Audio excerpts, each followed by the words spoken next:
The charter DC-8 took off from Cairo and stopped for refueling in Cologne, Germany, and Gander, Newfoundland. It was after takeoff from Gander that something went wrong. The plane had just been loaded with more than 100,000 pounds of fuel. It exploded on impact when it crashed just a quarter of a mile from the runway. And all of a sudden I heard this thump, and it was dark, and the old sky just lit up off the end of the runway.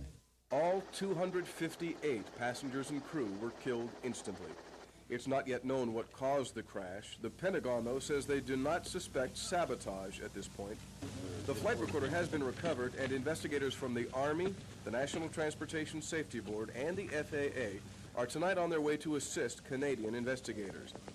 Meanwhile, tonight at the 101st Airborne's headquarters at Fort Campbell, Kentucky, the military is still compiling a passenger list. Relatives were gathering there to welcome the soldiers home from their peacekeeping mission in Egypt. The division's commander says this is the worst day of his Army career.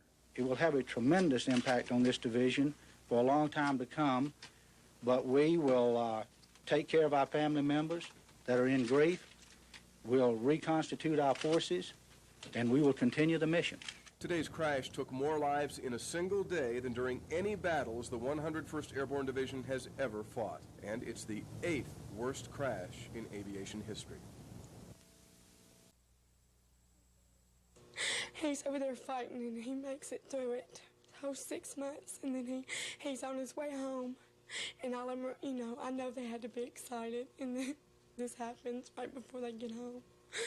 That's what's the hardest thing to accept. I feel like they were packed in there like sardines.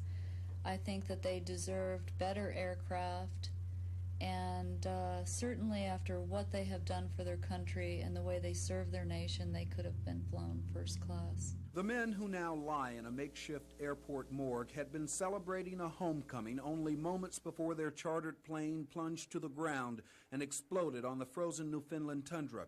The airport gift shop owner cannot help but remember their jubilation about going home. They were so happy. I can't get over how happy they looked. They were singing Christmas carols and flicking their fingers, and almost like if, they were almost dancing to the music. They were so happy. The plane, an Aero Airlines charter, was fully loaded with passengers and 101,000 pounds of jet fuel. On impact, the explosion was so great that only small fragments of the aircraft still exist. And the usually valuable flight voice and data recorders may be too damaged to be helpful. Both recorders had sustained extensive internal damage in the crash. Internal damage? Yes.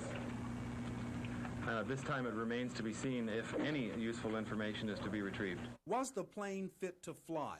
Investigators say the pilot did not ask for de-icing of the plane in Canada.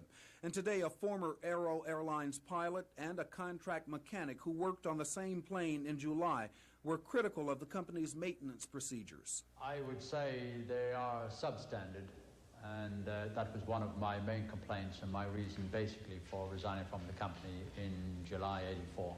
This is the first time that I found an aircraft that I felt was not really airworthy to fly, especially with the amount of personnel it was carrying on board.